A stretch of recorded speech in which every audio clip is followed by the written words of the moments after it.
Hello to all our listeners. Today we will be studying Ilchot Shekalim Perek Dalet. One moment, opening the book. So, this is the last chapter in Ilchot Shekalim in which the purpose of the Shekalim is elaborated upon. It's important to remind that after the Shekalim were collected, they were separated into three locations. The first location was the three large containers of the Shekalim, which contained 9 se'im each, which is a very large amount. This was called Terumat Halishka.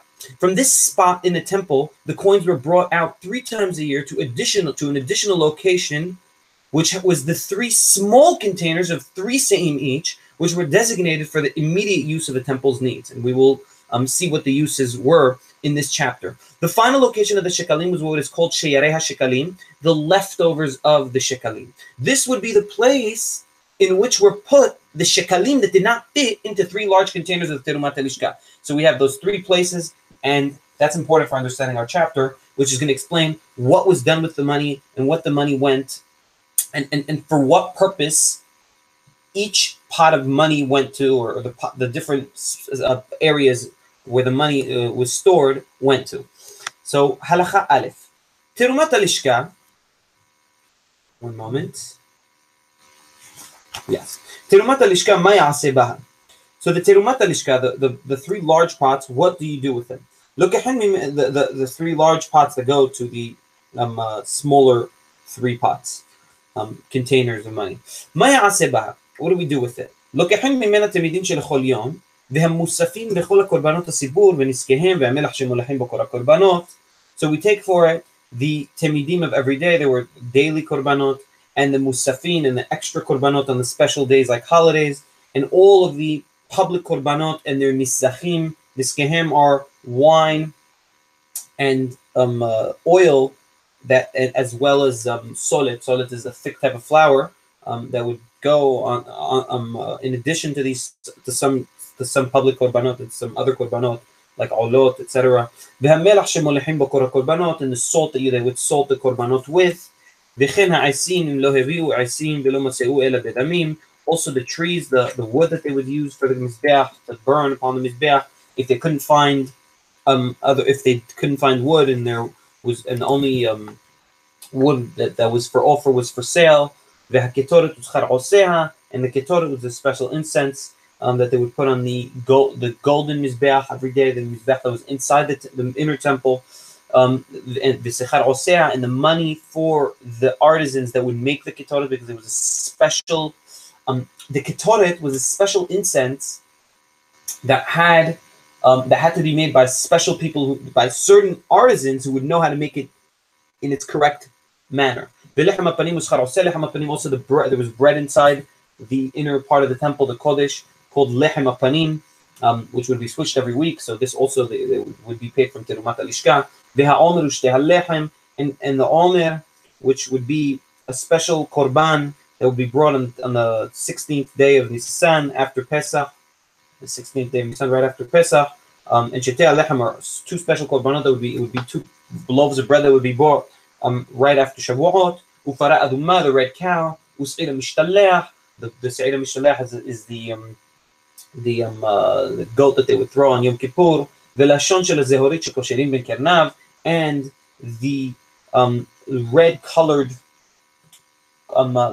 wool that they would tie in between this se'ira mishtalech's horns. Kol elu ba'im miterumat halishka. All these come from the money that was in Terumat Halishka. Halacha bet. Abal pare alem davar shel hasibur u'tz'irei avodah zarah.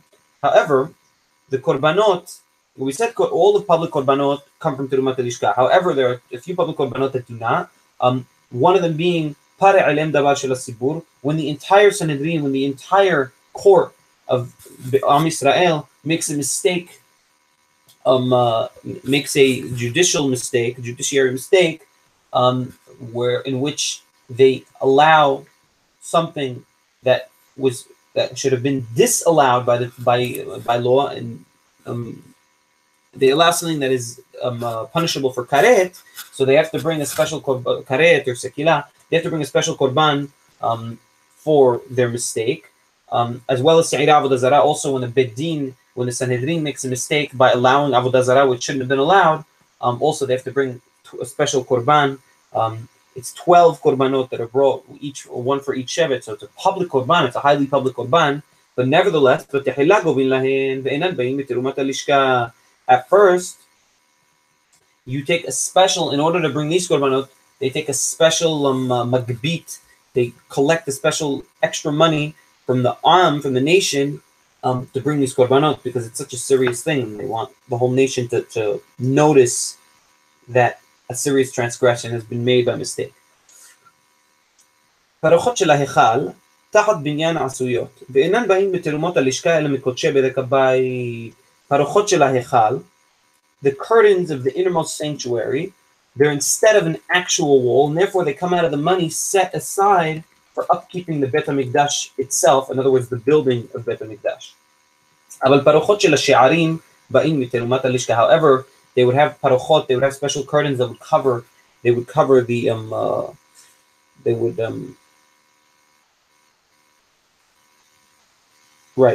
cover the gateways of the azarot of Bet HaMikdash, and these parochot wouldn't be considered as though they were walls, part of Bet HaMikdash, rather they'd be considered something extra, and therefore they would come from תרומת הלשכה.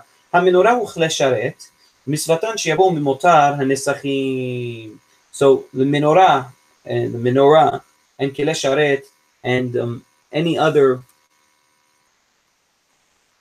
the menorah and kele sharet, any other vessels of use for Bet HaMikdash, they would come from what's called motar hanesachim. Motar hanesachim is, as we described, nesachim would be there would be money on the side for nesachim. Nesachim were the wine and oil and special flour that would be given in special korbanot, and due to the process of, there was a special process of purchasing them, which will not be described here. There would be sometimes leftover money for them, and this leftover money would be used to upkeep the menorah and the other vessels of use for Bet HaMikdash. So that's called motar hanesachim, and that's what we would use it for. And later on, in Hilchot Kelei HaMikdash, it will be explained exactly what motar hanesachim is. However, if there was no motar hanesachim, they would give they would upkeep the vessel, the different vessels in the menorah with terumat halishka. ברדי כהונה, בין ברדי כהן גדול, בין שאר ברדי כל הכהנים שעובדים בהן במקדש, הכל מתרומת הלשכה. All the clothing of the kohanim, of the high priests, and the regular kohanim, would be taken from terumat הלשכה. הלכה ג' כל הבהמות הנמצאות בירושלים מחוץ עליה בקרוב ממנה, הבאות עולות, כמו שהתבאר בפסולי מקודשים, נזכיהן באים מתרומת הלשכה. So to understand this halacha, I must explain first that there used to be in the area of in the vicinity of Jerusalem, if they would find animals roaming around, and we're talking about tahor animals that are fit to be put on the mizbeach, like a cow or a sheep or a goat, if they would find any of these roaming around freely with no owner, they would immediately bring them on. They would bring them onto the mizbeach, for only because it was not. There was the possibility that these may have been designated to be sacrificed. In other words, they may have been hekdesh, and if found, they would be sacrificed upon the mizbeach because of this possibility, because it's a safek hekdesh. We would bring it upon the mizbeach anyway. So these, and this will be elaborated upon in Pesulim Mikudashim. So these, they're nesachim. They usually, when somebody would bring a certain olah, so you would bring these. Okay, so you would bring these animals olot. Olah means entirely up to the shamayim. The whole animal goes into the mizbeach. And with olot, we bring nesachim. So an olah has nesachim. So I said nesachim are an additional part that you bring to some korbanot. So these nesachim, usually the person bringing the olah himself would bring this nesachim with his olah, would bring the money for the nesachim. However, in this situation, in which we find the animals roaming around freely in this area of Jerusalem, there would be no nesachim with the animal, and therefore these nesachim would come out of terumat halishka to pay for the nesachim. Also, a non-Jew who sent his animal to Bet HaMikdash to be sacrificed in Bet HaMikdash, there would be non-Jews there would be special korbanos for non-Jewish people, and but the goy forgot to send nesachim. We would also bring the nesachim out of terumat halishka for his olah. Halachat dalet. Ger shemet v'heniach zebachim. Im yesh lo nesachim kerevin mishelot. So ger shemet, a proselyte that had died, okay, that dies, does not have any heirs to give his property to. And this is one of the only differeces, by the way, between a proselyte and a person that was born a regular Jew. There's another one or two differences which I will not get into here. So a non-Jew, a ger, a proselyte who passes away, and he left zevachim. He left special animals designated to be brought upon the mizbeach as korban zevachim. Im yesh lo nesachim. One moment. Im yesh lo nesachim kerevim mishelo. If he left also nesachim, then we bring upon the mizbeach with his zevachim. We bring the nesachim, because zevachim also certain zevachim need nesachim to be brought with them. However, if he did not leave nesachim after him, and there was and we didn't have nesachim for his korbanot that he left for the animals that he left designated to be brought upon the mizbeach, then we bring from terumat halishka the nesachim. Kohen gadol shemet velo manu acher tachtav. A Kohen Gadol that passed away, and there was no Kohen Gadol put under him, then, in this case,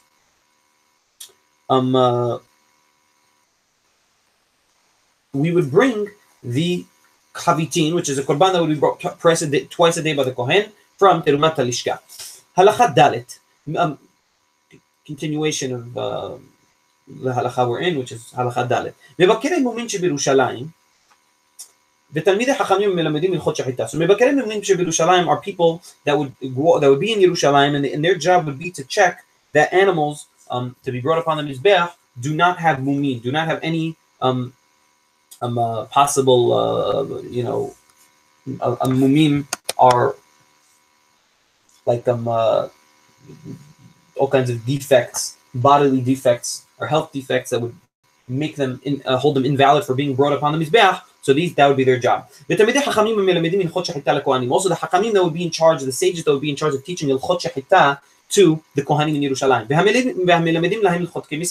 Also, there would be Hachamim who would teach Hilchot Kemisa, how to do Kemisa. Kemisa would be a special action, which I will not describe here, which would need to be known to bring Korbanei Mincha. This is a very interesting thing. There were women in Jerusalem who would make sure that their children would not ever be impure to the dead, so that they wouldn't need a para aduma to be purified. Because in the halakha, in Hilchot para aduma, in order to use a para aduma to purify somebody, you would need somebody who's already pure, hasn't been impure to the dead, to purify somebody else with using the para aduma. So there would literally be special, and this is very interesting, and it's elaborated more upon in Hilchot para aduma perek bet halakha het. It's a very interesting thing. They would have women who would grow their children pure their whole lives in a special place, which was, so to speak, sanitized environment from impurity of the dead, and they would, so all these people would be paid money from Bet HaMikdash. They would be paid money. All these would make money from Terumat HaLishka for their troubles. For these specific things, they would be allowed to take money. So if the Hachamim teach Hilchot Shechita,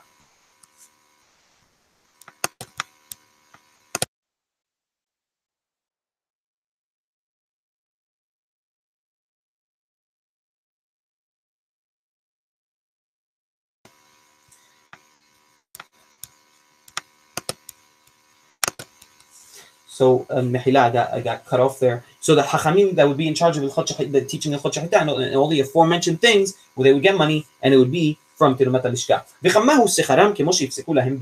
And how much would they be paid? They would be paid what Beddin would designate was fit for them. הלכה ה' בשנת השמיטה שהיא הפקר, סוחרים בדין שומרים שישמרו מקצת הספחים שסמכו, כדי שיביאו מהם העומר ושתי הלחם שאינן באים אלא מן החדש. So we said that Korban HaOmer and Shetei HaLechem would be brought from Terumat HaLishka. However, on the year of the Shemitah, which is the year of Hefker, which is the year where everything belongs to everyone, it's the common, everything that grows in the fields belongs to the whole nation.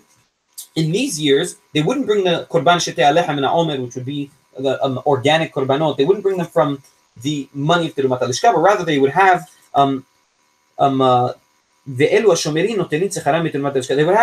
they would have special guards who the Bedin would pay special guards to sit and protect certain areas in the field specifically for those two korbanot, so that they could take them for those two korbanot for Korban Shetei HaLechem and HaOmer, and they would pay them from Terumat HaLishka. Halakha Vav. And for this action, in other words, for the protection of the field, the specific areas in the field for Korban HaOmer and Shetei HaLechem, they would pay them. They would pay the guards. And if they didn't want to be paid, if some guards said, oh, we'll do it for free, we don't listen to them. Why? Because if we don't pay the guards, then we're afraid that will come different,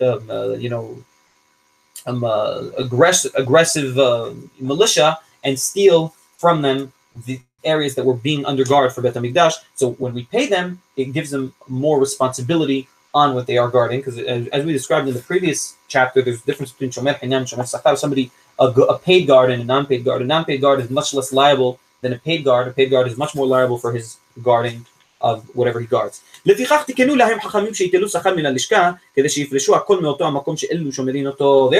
Chachamim made it so that these guards do get paid from Terumat HaLishka, and specifically from Terumat HaLishka, because now anybody, even aggressors, even the crazy aggressors, wouldn't want to steal from somebody who's being paid from Terumat HaLishka. Somebody who's directly under the payment of Bet HaMikdash would be much less found that somebody would want to steal from these guards. Halakha Vav. Sorry, Halakha Zayin. Magihei Sefarim sheBirushalayim. There would be scribes that were in charge of fixing whatever Sefer Torah wasn't proper in Yerushalayim. So these guys, they would get paid from Terumat HaLishka. Also the judges that would judge the robbers and gazlanim, or armed robbery in Jerusalem, they would also get their money from Terumat HaLishka. How much would they receive for their payments, these dayanin? They would receive a grandiose amount of 9,000 dinar, about 38 kilograms of silver every year for all the dayanin. And there would be a lot of dayanin in Jerusalem. This was nevertheless a large amount of money. And if it wasn't enough for them, they would pay the dayanim enough that would satisfy their families and their children's needs, their families' needs, to live properly, etc. So obviously this would be an amount that would be just enough to hold them monetarily. It wasn't, some crazy, they wouldn't be driving Ferraris or Porsches. Halakha Het. Kebesh hayu bonim mehar habayit lehar hamishcha. There would be a special bridge of sorts that they would build from Har Habayit, which is the mount, the temple mount, to Har HaMishcha, which is Har HaZitim. It's today usually known as Har HaZitim. It's the mountain directly in front of Har Habayit. I'm trying to remember which direction. It's to the, if I'm not mistaken, it's to the east of Har Habayit. It's Har HaZitim. It's called Har HaZitim. She'alav mosi'in para aduma. This mountain they would put out the para aduma. V'chen hayu osim kevesh mosi'in alav sa'ira mishtalech. They would also have a special kevesh, a special bridge that they would put on the sa'ira mishtalech, the goat that they would bring out on Yom Kippur would be called Sa'ira Mishtalech. These two bridges for these two animals, for the Para Aduma and Sa'ira Mishtalech, would be made from Mishayarei HaLishka. Also, whatever money was needed to upkeep or to build the Mizbeach HaOlah, the big Mizbeach, and the Hechal, and the main, and the sanctuary, and the Azarot, and the different areas of Bet HaMikdash would all come from Sheyarei HaLishka. And we described Sheyarei HaLishka is the leftovers of the money that was the three large containers. It would be leftovers the leftovers. What wouldn't fit in the three large containers, which we called Terumat HaLishka, would be called Sheyarei HaLishka. That would be put in a separate room in the Bet HaMikdash. So all these, all the aforementioned here in Halakha Het are paid for from Sheyarei HaLishka. Also, all of the needs of the city, and we're talking about the municipal needs, would come from Sheyarei HaLishka.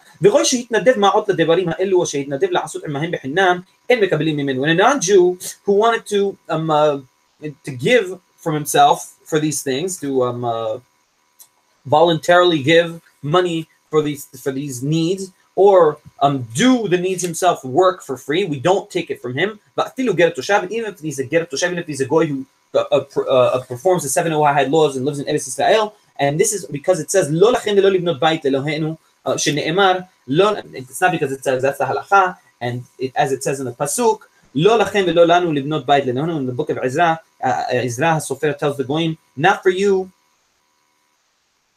ולנו לבנות בית לנו. It's not for you to build the house for Hashem, but rather it is for us to build a house for Hashem. ונאמר, ולכם אין חלק וצדקה וזיכרון בירושלים. In the book of Nehemiah it says, in regard to the Goyim, and to you, the Goyim, there is no part or giving in the building of, in the memory of Jerusalem. So we do not accept volunteered money or volunteer work from Goyim in regard to these things in Yerushalayim. הלכה ט' מותר תרומת הלשכה וכן מותר שירא הלשכה לוקחים בו זכרים ויקרבו כולן עולות. Whatever is left from תרומת הלשכה and whatever is left from שירא הלשכה, we bring with that zecharim, we bring with that male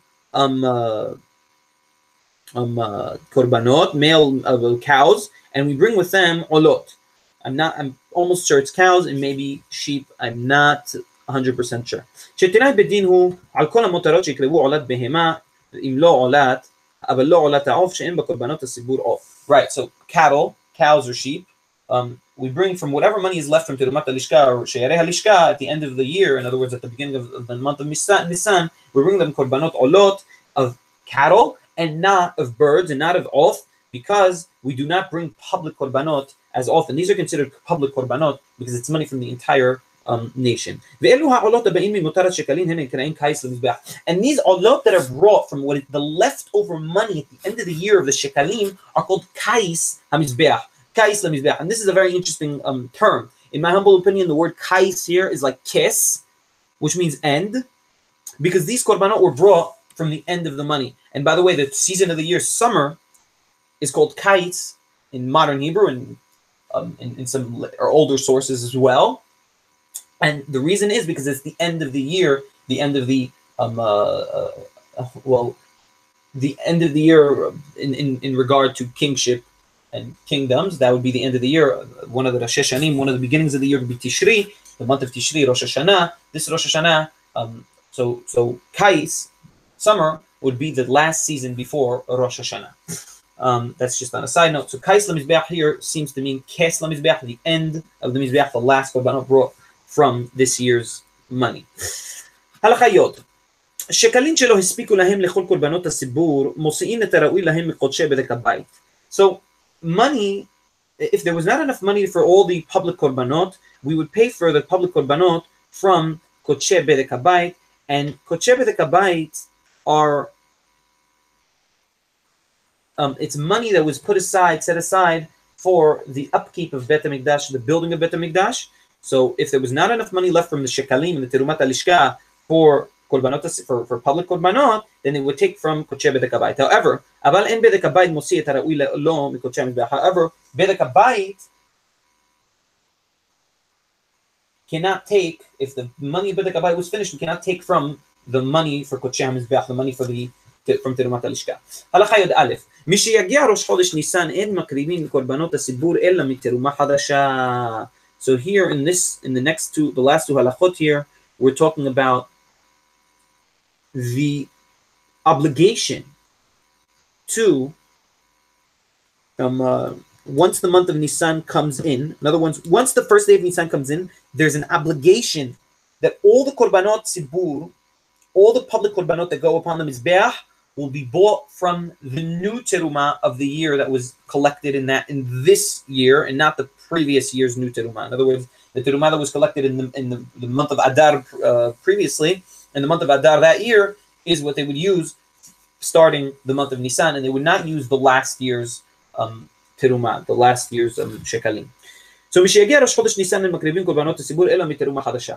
ואם לא באה החדשה לוקחים בני שנה. However, if the new money hasn't made it yet to Bet HaMikdash for whatever reason, wars, etc., there were many reasons, then they would take from the money from the previous year. לפיכך, therefore, אם הגיע ראש חודש ניסן ויש עמהם בהמות לתלמידים מתרומה ישנה, פודין אותן ויוצאים לחולין, אף על פי שהן תמימים. And therefore, if Chodesh Nisan came, and there were animals that were bought for some public korbanot, like korban tamid, which is a daily korban, which haven't been sacrificed upon the mizbeach. For example, there was overflow of korbanot, but these korbanot were bought from last year's money. Then these korbanot would be nifdim they would be exchanged for money, and they would come out as holin. The animals themselves, these animals would be holin. They would be not used for Bet HaMikdash. It would be used for whatever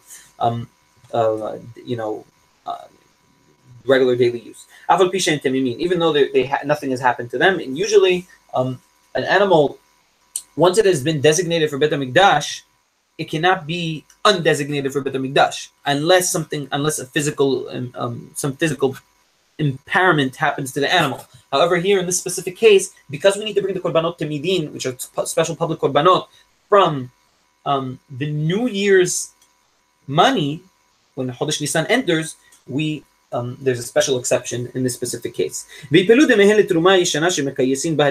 the money that we exchange for these animals that were left, these animals that were previously designated for public korbanot, the money that exchanges out of this money is designated for Bet HaMikdash. However, if falls, we don't use it for new korbanot, we use it for the keyasei mizbeach, as described in the end of Alachat. Keyasei mizbeach would be olot that they would special korbanot that they would bring with all the money that was left over.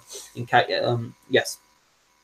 שתנאי בדין הוא על כל הבהמות שלוקחים לתמידין שהם לא יהיו צריכים להן יסעו לחולים, because there was a special condition done by the bedin that any korbanot, any animals that were bought for tamidim, for the use of korban tamid, which is the daily public korbanot, if they were left over, then they may come out to holim, may be undesignated for Bet HaMikdash, which is a very interesting exception to some of the laws of designation, undesignation to Bet HaMikdash, which we will see in some of the later books. Halachayot bet. And this is what they would do with what was the leftover ketoret. So ketoret is, as I said, the incense that would be brought upon the inner mizbeach in the inner sanctuary, the golden mizbeach. The kohen would bring it every day, and sometimes the incense would be left. Now, this incense would be worth a lot of money, and it would be made by special artisans, and they would have sometimes incense left into Chodesh Nisan from the previous year. So Mishiagir Rosh Chodesh Nisan mechalelin oto al sechara ummani. When Rosh Chodesh Nisan comes in, they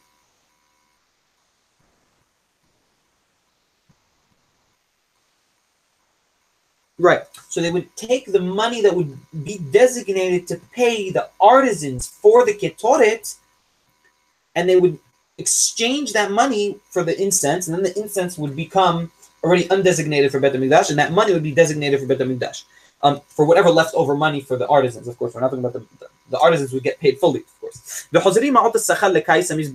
that money that was left over for the artisans making the ketoret would go for kais hamizbeach. And of course, the umanim, the artisans making the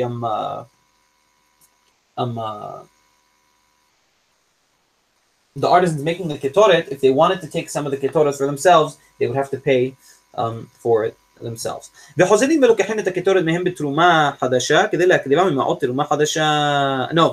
what would happen is the artisans would buy back the ketoret with their own money, and then the ketoret would be bought back from the artisans with the money of the new year. So we have a threefold process here. The first process is pidayon. You take money that would be used to pay the artisans, and you switch it for the ketoret.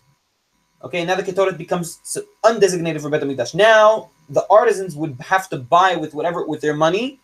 We would sell them the leftover ketoret, and then Bet HaMikdash would rebuy the ketoret from them. This is the third part, with the money from the new year, and then everybody would be paid. There would be no imbalances here.